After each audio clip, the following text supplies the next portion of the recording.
Houthi विद्रोहियों ने Israel को खत्म करने की ठान ली है। हूथी ने ठान ली है कि हमले का जवाब उससे बड़े हमले से दिया जाएगा। लेकिन इस बीच सवाल यह है कि हूथी विद्रोहियों के सामने क्यों नहीं टिक पा रही है इजरायली सेना। इजराइल का डिफेंस सिस्टम आयरन डोम और एरो जैसे प्रोग्राम क्यों हो गए कई बार फेल। आयरन डोम की ढाल भी टूट गई, एक मिसाइल जो बेन गुरियन एयरपोर्ट के पास जाकर गड़ गई और इजराइल कुछ नहीं कर पाया। हूथियों की लड़ाई केवल सैन्य नहीं, धार्मिक नहीं, राजनीतिक जज्बे से भी प्रेरित है, जिसका इजराइल को सामना करना क्यों लग रहा है चैलेंजिंग। इजराइल ने हूथियों के खिलाफ वायु हमले किए, लेकिन ये युद्ध को समाप्त नहीं कर पाए। हूथी फिर से तैयार हैं, क्यों दबाव कायम नहीं कर पा रहे हैं इजरायली। इन तमाम सवालों के साथ जानने की कोशिश करेंगे कि वजह क्या है कि इजराइल चाह कर भी हूथी का कुछ बिगाड़ नहीं पा रहा है। देखिए, सबसे पहले अगर युद्ध की नीति को समझें तो हूथियों की जो नीति है वो गुरिल्ला वॉर लड़ने की नीति है, यानी कि अटैक करो भाग जाओ, अटैक करो भाग जाओ, छुप कर वार करो। और इजराइल इस नीति का कोई मुकाबला नहीं कर पा रहा है। हूथी अटैक करते हैं, फिर टनल्स में घुस जाते हैं। हूथी एयर अगर स्ट्राइक्स की बात करें या जमीन पर लड़ाई की बात करें या समुद्र में लड़ाई की बात करें तो हर बार गुरिल्ला रणनीति अपनाते हैं, जिसमें इस वक्त इजरायली डिफेंस फोर्सेस पस्त नजर आ रही है, धराशायी नजर आ रही है, कुछ नहीं कर पा रही हैं, हताश नजर आ रही हैं। अगर इस संघर्ष की शुरुआत की बात करें, देखिए अक्टूबर 2023 में गाजा पर इजराइल की कार्रवाई के बाद यमन में ईरान समर्थित हूथी समूह ने इस भूमध्य क्षेत्र में अभियान तेज कर दिया था।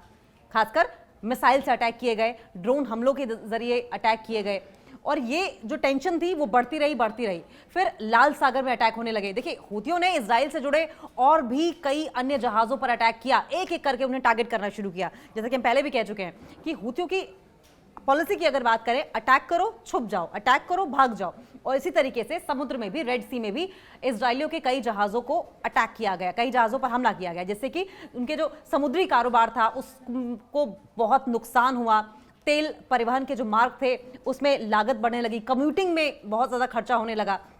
और यही अमेरिका के साथ भी हूथी विद्रोहियों की ओर से किया गया था। ये कहानी बाद में समझाएंगे, लेकिन समझिए कि सीधी मिसाइल और ड्रोन हमले अगर किए जाएं तो हूथियों ने प्राइवेट और व्यावसायिक इलाकों में भी, जहां पर ट्रेड हुआ करता था, वहां उनको भी निशाने पर लेना शुरू कर दिया, उनको भी टारगेट करना शुरू कर दिया, जिससे कि इजराइल के अफ्रीकी एयरमार्ग जो थे और पर्यटन को बहुत असर पड़ा है। सबसे बड़ी बात ये, कम्यूटिंग का खर्चा बहुत ज़्यादा लगता है। और न सिर्फ कम्यूटिंग का खर्चा, बल्कि इतने बड़ी मात्रा में एयर स्ट्राइक करना, गोला बारूद असलहे टारगेट करना हूथियों पर, वो भी तब जब आपको पता नहीं है कि हूथी एग्जैक्टली हैं कहाँ, छुपे हुए हों। ये काफ़ी महंगा पड़ रहा था इजराइल को, इकोनॉमिक लिहाज से बहुत खराब था, भारी पड़ रहा था। इजराइल असफल क्यों रहा बार बार हूथियों के मुकाबले। अगर हम डेमोग्राफी की बात करें, भौगोलिक डिस्टेंस की बात करें और कम्यूटिंग की बात करें तो ये बहुत चैलेंजिंग है इजराइल के लिए। वजह यह है कि 2000 किलोमीटर का डिस्टेंस है, यमन इजराइल से 2000 किलोमीटर की दूरी पर है। और ऐसे में आप इमेजिन कीजिए कि अगर एयर स्ट्राइक की जाए या एयरलिफ्ट ऑपरेशन चलाने की कोशिश की जाए तो बहुत मुश्किल होगा, बहुत महंगा होगा। और यही वजह थी, ये पहली वजह है कि इजराइल हूथियों के सामने पस्त नजर आया है, डिफीटेड नजर आ रहा है, वो बहुत ज्यादा सफल होता अनसक्सेसफुल नजर आ रहा है, सफल होता नजर नहीं आ रहा है। वहीं अगर हम वायु हमले की बात करें तो जब एयर स्ट्राइक की जाती है उसके तुरंत बाद अगर रिटेलिएशन की बात करें तो ये पॉसिबल ही नहीं है इजराइल के लिए। अगर रिटेलिएट करके नष्ट करने के लिए तैयार करना हो, या फिर मिड एयर अटैकिंग हो, या मिसाइल को मिसाइल से नेगेट करना हो, इस तरह के जो साधन हैं उसमें इजराइल समर्थ नहीं है, क्योंकि डिस्टेंस बहुत ज़्यादा है और समर्थ साधनों की व्यवस्था करना पड़ता है, जो कि बहुत महंगा पड़ता है।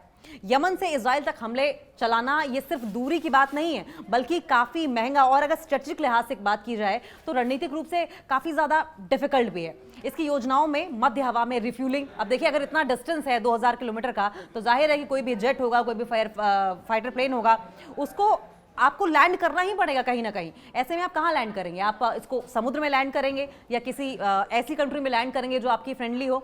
लेकिन क्योंकि वर्चस्व वहाँ पर हूथी समर्थित देशों का है, तो ऐसे में इजराइल के लिए या इजराइल समर्थित जो भी देश हैं उनके लिए कोई भी एयर स्ट्राइक को अंजाम देना या किसी भी एयरक्राफ्ट को वहाँ से उड़ाकर हूथियों के पास तक टारगेट करने के लिए भेजना, फ्यूल का सिस्टम जरूर होगा, फ्यूल का पंगा जरूर होगा बीच में। और ऐसे में मिड एयर में, हवा में, बीच में ही रिफ्यूलिंग करना एक बड़ा टास्क है।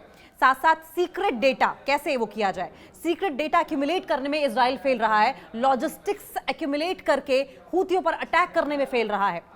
ये एक और बड़ी वजह थी। अब तीसरी बड़ी वजह की अगर बात करें तो सीक्रेट इंफॉर्मेशन का, अगर हम इंटेलिजेंस इनपुट्स की बात करें तो काफी कमी रही है इजरायलियों के पास में। इजराइल ने गाजा, लेबनान और ईरान के मुकाबले हूथियों पर पहले ज्यादा ध्यान नहीं दिया, हूथियों को पहले बहुत हल्के में लिया।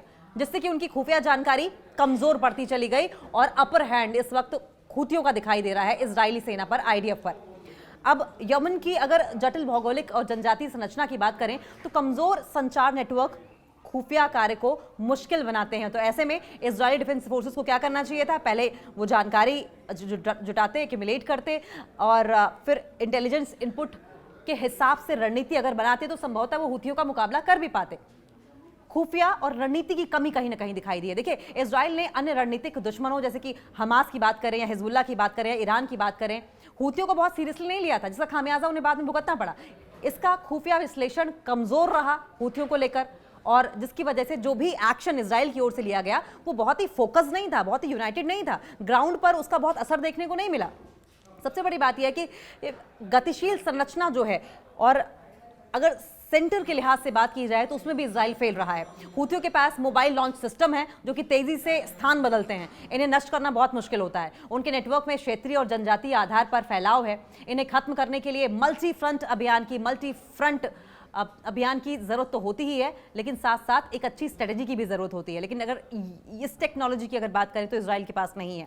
हूथियों का राजनीतिक और मानसिक दृढ़ता, मतलब पॉलिटिकल रूप से, और अगर हम साइकोलॉजिकल वॉर की बात करें, स्टैंडिंग की बात करें, तो इजराइल कहीं ना कहीं हूथियों से पीछे दिखाई दे रहा है। हूथी अगर नेतृत्व को देखा जाए तो धार्मिक और राजनीतिक तौर पर बहुत मजबूत समर्थन मिला हुआ है, बहुत स्ट्रॉन्ग प्रोटेक्शन मिली हुई है, सपोर्ट मिला हुआ है। इजराइल पर हमले को प्रतिरोध अभियान के रूप में प्रस्तुत करके वे क्षेत्र में अपनी वैधता को बढ़ा रहे हैं, यानी कि इजराइल को अपना दुश्मन बताकर हूथी कहीं ना कहीं अपना वर्चस्व जो आसपास के देश हैं और आसपास का इलाका है वहां पर बढ़ा रहे हैं, उनके साथ मित्रवत संबंध बढ़ा रहे हैं। और जब भी कोई सिटीजन मारा जाता है या नागरिक क्षति होती है तो ऐसे में अपने स्टैंड पर और ज्यादा मजबूत हो जाते हैं। हूथी झुकते नहीं है, अपनी स्टैंडिंग को और ज्यादा जनता के सामने या मित्र देशों के सामने रखते हैं, मुस्लिम कंट्रीज के सामने रखते हैं। इससे उनका प्रभाव बढ़ता चला जा रहा है। वहीं इजराइल कहीं ना कहीं बावजूद इसके कि अमेरिका के साथ है, अकेला है।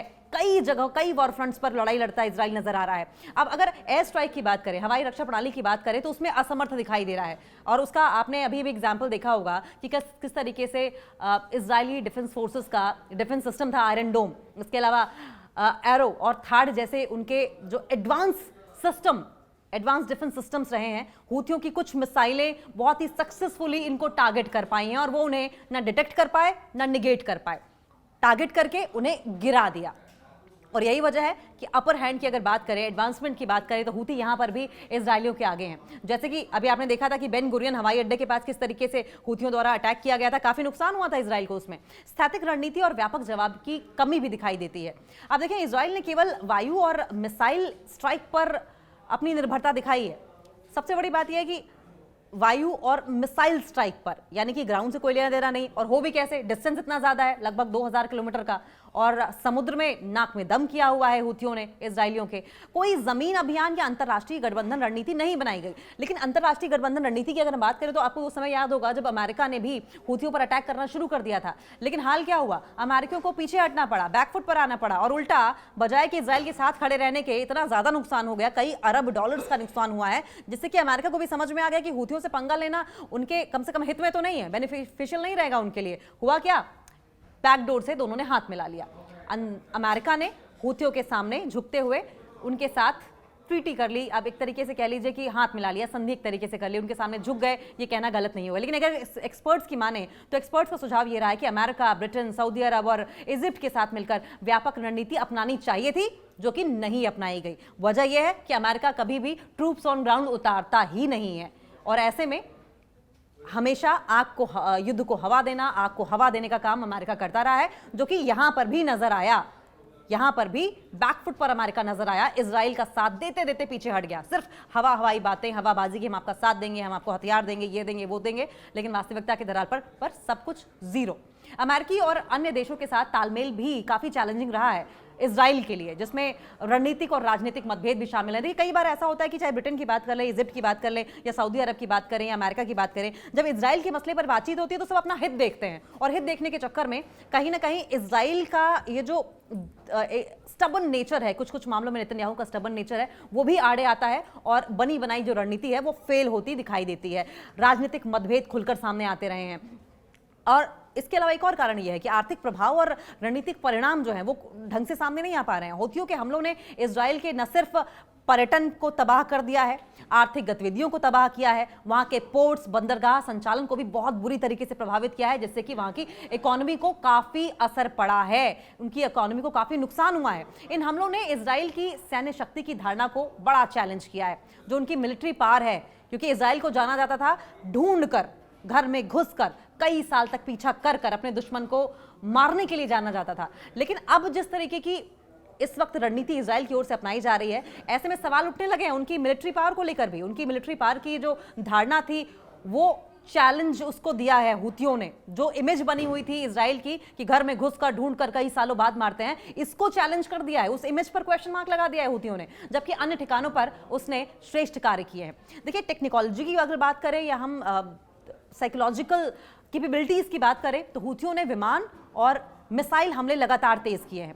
लगातार एयर अटैक्स किए जाते हैं, एयर स्ट्राइक्स की जा रही हैं, मिसाइलों से अटैक किया जा रहा है, और उनके हमलों से अर्थव्यवस्था काफ़ी इजराइल की प्रभावित हुई है, इकोनॉमी बहुत ज़्यादा डैमेज हुई है। जबकि उनकी मनोवैज्ञानिक जुझारूपन की अगर बात करें तो इजराइल की सैन्य प्रतिष्ठा को काफ़ी चुनौती भी दी है, यानी कि मनोवैज्ञानिक रूप से काफ़ी अड़ियल, जिद्दी आप अगर कहें तो हूथी इस वक्त दिखाई दे रहे हैं, जिन्होंने साफ तौर पर कई बार कहा है कि हम खून का बदला खून से लेंगे, अटैक का बदला अटैक से लेंगे, सर का बदला सर से लेंगे। और जिस तरीके से अभी हाल ही में उनके प्रधानमंत्री को मार दिया गया, तो और ज्यादा बदले की भावना से प्रेरित दिखाई दे रहे हैं, इंस्पायर्ड दिखाई दे रहे हैं हूथी। रणनीतिक एक तरफा कार्रवाई का बहुत ज्यादा अभाव दिखाई देता है। एक अच्छी स्ट्रेटेजी के तहत कहते हैं लग के अटैक करने का जो भाव है, वो कहीं ना कहीं उस कमी दिखाई देती है इजराइल के अंदर। आक्रामक एयर स्ट्राइक्स के बावजूद इजराइल अकेला रहा है, जमीन से कोई अभियान नहीं हुआ और कोई व्यापक गठबंधन की कमी भी रही, क्योंकि हम देखिए बार बार कह रहे हैं कि अमेरिका भले साथ रहा, यूके भले साथ रहा, सऊदी अरब भले साथ रहा और इजिप्ट भले साथ रहा, लेकिन जब ग्राउंड जीरो पर अटैक करने की बात आई, घेरने की बात आई, तो हमने अक्सर देखा है, चाहे ईरान के मामले में भी देख लीजिए, ईरान के मामले में भी अमेरिका मध्यस्थता करने की बात करता रहा। हालांकि उसने कहा कि हम इजराइल पर अटैक होगा तो हम इस पर अपने आप को मानेंगे कि हम पर अटैक हुआ है, इजराइल के बिना पर हम लड़ाई में कूदेंगे। लेकिन वास्तविकता देखी जाए तो अमेरिका हमेशा उकसाकर भाग जाता है, ट्रूप्स ऑन ग्राउंड्स कभी नहीं उतारता है, जो कि इस मामले में भी हुआ, हूथियों के मामले में भी हुआ। हूथियों के साथ समझौता कर बैठा अमेरिका, वहीं ईरान के साथ इजराइल के फेवर में खड़ा तो था, लेकिन फिर इस चीज को मीडिएशन की बात करने लगा कि नहीं मध्यस्थता कर लो, ये कर लो, वो कर लो, और व्यापक गठबंधन की कमी वहां भी दिखाई दी। ईरानी सहायता और राजनीतिक गठजोड़ की अगर बात करें तो ईरान ने हूथियों को सैन्य उपकरणों को, जो भी मिलिट्री अप्लायंसेस थे, मिलिट्री इक्विपमेंट्स थे, और ट्रेनिंग और इकोनॉमिक सपोर्ट के जरिए मजबूत किया है बहुत ज्यादा इन्हें। और ये जो अलायंस है उन्हें एक जन आंदोलन जैसा सामूहिक सम्मान और रणनीतिक गहराई देता है, और इस सम्मान की बदौलत ही ये जो रिस्पेक्ट, जो एक्सेप्टेंस मिल रही है हूथियों को उस इलाके में, आसपास के देशों में, यही कहीं ना कहीं उनकी मोटिवेशन बन रही है इजराइल के खिलाफ लड़ाई लड़ने में।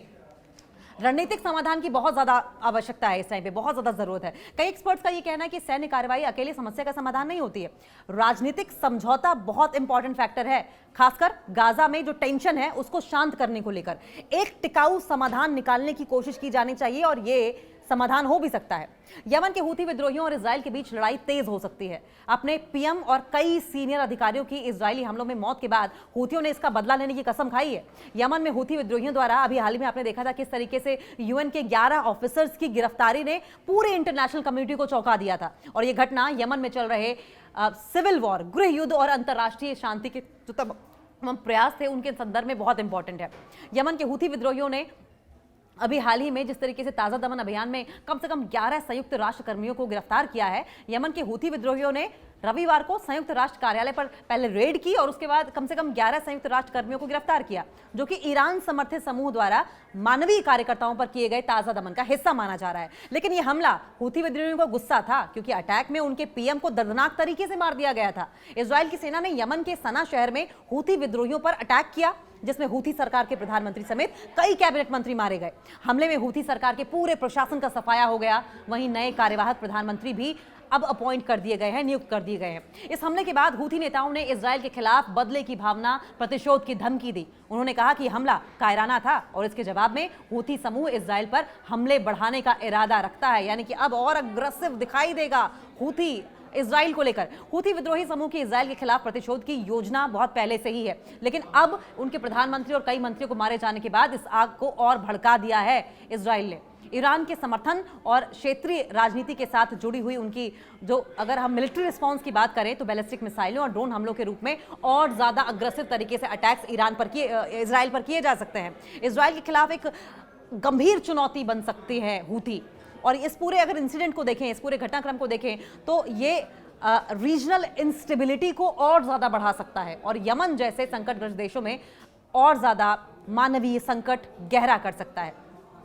और अगर हम हूथी विद्रोहियों के दृष्टिकोण की बात करें तो बहुत ज्यादा कठोर और आक्रामक है, बहुत ज्यादा अग्रेसिव तरीके से इस वक्त वो कदम उठाते दिखाई दे रहे हैं। उनका मानना यह है कि इजराइल की कार्रवाई मुस्लिम दुनिया के लिए खतरे के समान है और ऐसे समय में जब मुस्लिम देशों के बीच एकजुटता की आवश्यकता है, हूथी विद्रोही अपने बात के अनुसार, अपने वचन के अनुसार, अपनी स्टैंडिंग के अनुसार युद्ध की स्थिति में इजराइल के खिलाफ हर हाल में खड़े दिखाई देंगे। उनका यह बयान न केवल गाजा की स्थिति से संबंधित है बल्कि ये पूरे मिडिल ईस्ट और उत्तरी अफ्रीका में मुस्लिम देशों के बीच एकजुटता की आवश्यकता को भी दिखाता है। इस बयान का मुख्य उद्देश्य मुस्लिम देशों को जागरूक करना है और एक साथ एक मंच पर लेकर आना है, इकट्ठा होने के लिए आह्वान करना है। हूथी विद्रोहियों की अगर बात करें, देखिए उनके अगर बयानों की बात करें, पिछले 2-3 सालों की बात अगर आप करें, कुछ बयानों पर नजर डालेंगे और समझेंगे कि किस तरीके से वो इजराइल को लेकर और ज्यादा अग्रेसिव होते चले जा रहे हैं। हूथी विद्रोहियों का इजराइल को हालिया बयान और हमलों का संदेश जो है वो हमेशा से स्पष्ट रहा है, बहुत साफ रहा है, इजराइल के खिलाफ रहा है। उनका ये कहना था कि इजराइल के खिलाफ उठने वाली आवाजें सिर्फ फिलिस्तीनी लोगों की नहीं है बल्कि ये पूरे इस्लामिक जगत का सवाल है। ये संघर्ष अब केवल क्षेत्रीय नहीं बल्कि वैश्विक बनता चला जा रहा है। तो हूथियों ने ये जो फिलिस्तीन के खिलाफ इजराइल की लड़ाई थी उसे पूरे मुस्लिम जगत की लड़ाई बना दी थी और कहा था कि ये पूरे विश्व का सवाल बनता चला जा रहा है और हूथी विद्रोही इस संघर्ष में सक्रिय रूप से, बहुत ही एक्टिव तरीके से शामिल होंगे, इस बात की धमकी दी गई थी। तो ये बयान अब इस्लामिक देशों के बीच में एकजुटता और समर्थन की आवश्यकता को उजागर करता है, खासकर उन सिचुएशंस में जब मुस्लिम दुनिया को ये लगता है कि इजराइल का प्रभाव जो है वो बढ़ता चला जा रहा है। ऐसे में हूथी विद्रोही मुस्लिम देशों को एक साथ लाने का काम कर रहे थे, ये कम से कम परसेप्शन गया। हूथी विद्रोहियों का दृष्टिकोण बहुत कठोर है, ये तो है ही, लेकिन इसके अलावा हम आपको ये भी बताएं कि हूथी विद्रोही लगातार इस बात को लेकर क्लियर दिखाई दिए हैं कि स्टैंडिंग हूथियों की चाहे जो भी रही हो, लेकिन इजराइल के खिलाफ वो काम करना नहीं छोड़ेंगे। न सिर्फ इतना बल्कि आपको ये भी बताएं कि लगातार कई वॉर फ्रंट्स पर जूझ रहा है इजराइल और ऐसे में इसी बात का फायदा हूथी उठाना भी चाहते हैं। जैसे कि हम पहले भी बार बार कह रहे थे कि पॉलिसी मेकिंग को लेकर, स्ट्रेटेजी मेकिंग को लेकर कहीं ना कहीं ईरान की तरह या हिजबुल्लाह की तरह या हमास की तरह लेबनान में जो डिफेंस पॉलिसीज बनाई गई हैं, कहीं ना कहीं हूथियों को कम आंका इजराइल ने और इसका खामियाजा है कि इजराइल को भुगतना पड़ रहा है।